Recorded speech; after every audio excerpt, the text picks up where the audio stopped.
a quiet Sunday morning. The air was supposed to smell like pine and fresh water, like it always did around Lake Ridge Estates. I had lived by this lake for nearly 8 years, and every morning I'd drink my coffee watching ducks glide over the water's glassy surface. But that morning something was off. The air had a heavy, sour tang, a smell that didn't belong anywhere near a lake. I walked down my dock, mug in hand, squinting at the water.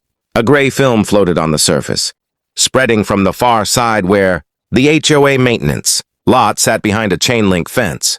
I frowned. Maybe someone spilled something? But as I got closer, the stench hit harder, thick, chemical, like rotten eggs mixed with paint thinner. I gagged. That's when I saw them. 3 HOA trucks parked by the fence, with hoses leading straight into the water. I froze, trying to make sense of it. Were they draining something into the lake? I pulled out my phone and zoomed in. Sure enough, dark liquid flowed through the hoses, bubbling slightly as it hit the lake surface. I marched right over, anger replacing confusion. "Hey!" I shouted. One of the workers looked up, startled, then quickly turned away. Another man, and Gary, the HOA's so-called maintenance manager, stepped out from behind a truck. "Sir, this is HOA property," he said flatly. "You're trespassing. I live here!" I snapped. "What are you pumping into the lake?" "Routine maintenance," he replied with a smug smile. "Just runoff water." But I knew he was lying. The color, the smell, the bubbles, this wasn't runoff. "That's waste," I said firmly.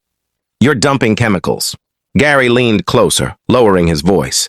"You don't want to get involved in this, neighbor." "It's been approved by the board." I couldn't believe what I was hearing. Approved by the board? The HOA board? To dump toxic sludge into a natural lake that bordered half the neighborhood? When I got home, I started digging. Emails, board minutes, maintenance reports, anything I could find. And what I found made my stomach twist. Vague disposal entries. Approved expenses for waste relocation, and payments to a third-party company that didn't even have a website. That night, the smell grew worse. My neighbor, Mrs. Cole, knocked on my door coughing, saying her dog refused to drink the lake water. That's when I made a promise. If the HOA thought they could poison our lake and get away with it, they picked the wrong guy to mess with. Monday morning, the entire neighborhood could smell the lake. Kids who used to fish on weekends stayed indoors, and joggers began avoiding the trail that circled the water. I stood at the edge, arms crossed, watching oily streaks shimmer under the sunlight. The ducks were gone, the frogs silent. Nature had packed up and left. I decided I wasn't waiting for anyone else to act. The HOA board loved to intimidate residents with letters and fines, but this time, I was going to turn the tables. I needed proof, undeniable evidence that they were dumping waste illegally.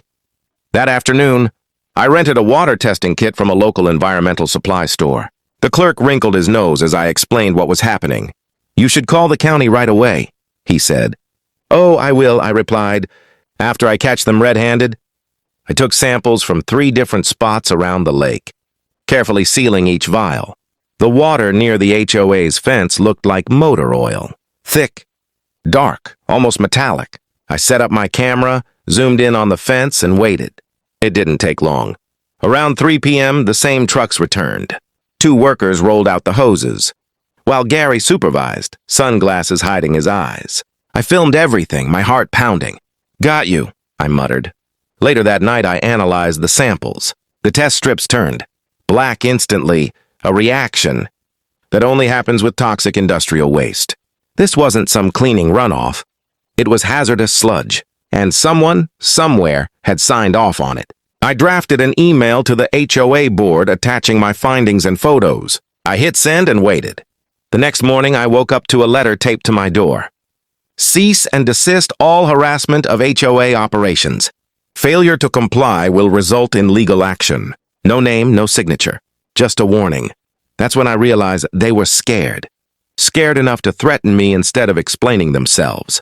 That evening, I met with Mrs. Cole and 2 other neighbors. "If we don't act fast," I told them, "this lake's going to be a toxic pit by next week." Mrs. Cole nodded grimly. "So what's the plan?" I looked out toward the black water reflecting the streetlights. "They want to ruin our lake," I said. "Fine, then I'll drain it before they can hide what they did." The group fell silent, shocked. "You're serious?" one asked. I smiled faintly. "Dead serious." The next few days I planned everything carefully. If I was going to drain the lake, it had to be quiet, fast, and legal enough to stay out of serious trouble, at least at first. I studied old property blueprints from the county records and discovered something interesting. The lake wasn't technically HOA property. It was part of the city's stormwater retention system, meant to handle runoff, not waste disposal. That gave me leverage, and an idea. Early Thursday morning before sunrise, I drove to the local hardware store and rented 2 industrial-grade water pumps. The clerk raised an eyebrow when I told him I was doing some maintenance. By the time the sun peeked over the hills, I had the pumps running, siphoning the tainted water through a long hose that emptied into an unused drainage ditch beyond. HOA boundaries. The noise was loud like a swarm of angry bees. I knew I had limited time before someone noticed. I kept glancing over my shoulder, half expecting Gary to show up waving some violation notice. By noon, half the lake was gone. The once sparkling waterbed now exposed a black, muddy crater and something else. Several metal drums lay half buried in the muck, their tops rusted, one split open with thick sludge leaking out. My stomach twisted. I wasn't just dealing with dumping. They had been burying hazardous waste for months, maybe years. Just then, a familiar voice barked behind me. "What the hell do you think you're doing, Mark?" I turned to see Gary storming toward me, his HOA badge swinging from his neck. His face was red, his shirt soaked with sweat. "Cleaning up your mess," I said coldly, pointing toward the barrels. "You've got no right to touch HOA property," he yelled. "Turn those pumps off right now!" "Actually," I said, pulling out a printed copy of the county map, "this lake belongs to the city. You've been dumping government property full of poison." For the first time, Gary looked nervous. "You don't know what you're talking about." "Oh, I do," I said, pulling my phone from my pocket and showing him the video feed. "I've been live streaming everything." His eyes went wide. He lunged toward me, trying to grab the phone, but slipped in the mud and fell face first into the contaminated water. I didn't even help him up. Instead, I looked down at the rusted drums leaking into the soil and whispered to myself, "Game over." That evening, I made the call, not to the HOA, not to the board, but directly to the Environmental Crimes Division of the local police department. When I called the police, I didn't hold back. I told them everything, about the trucks, the hoses, the drums, the threats. The dispatcher's tone changed the moment. I mentioned chemical waste. Within the hour, 3 patrol cars and a white environmental unit van pulled up to the lake. By then, the pumps had nearly drained the water completely.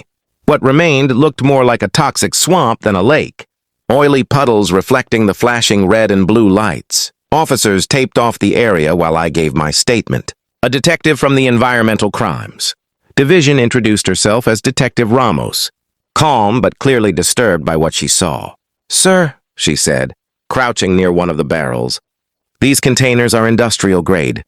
They're not supposed to be anywhere near residential property. Do you have documentation of who authorized this?" I handed her the HOA emails, photos, and video recordings. She looked through them slowly, nodding. "This is more than a code violation," she said. "This is a felony-level environmental offense."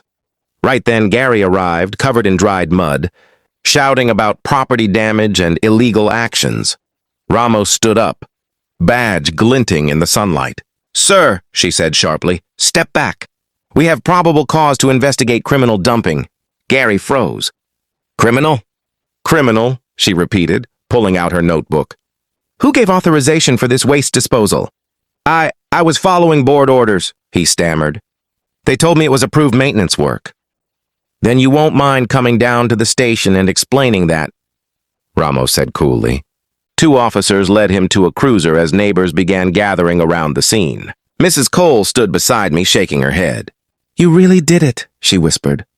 "Yeah," I said quietly, watching as they began unearthing more barrels beneath the sludge. But I wish it hadn't come to this. The following week, the HOA board faced a full investigation. County officials confirmed that the barrels contained industrial cleaning solvents and oil waste, the kind that could contaminate groundwater for miles. The HOA's president resigned before the charges even landed. It took months to clean up the lake. Environmental crews drained what was left, removed the soil, and began a long restoration process. The water finally ran clear again, though the smell of chemicals lingered for weeks. One morning, as I stood on the rebuilt dock, Detective Ramos joined me. "You know," she said with a small smile, "most people wouldn't have had the guts to do what you did." I shrugged. "I didn't do it for recognition. I did it because this place is home." She nodded. "Well, thanks to you, a lot of other people's homes just got a little safer." I looked out over the water, calm, clean, and silent again. For the first time in months, I breathed deeply, and it smelled like pine and fresh air. Justice at last had settled on the lake.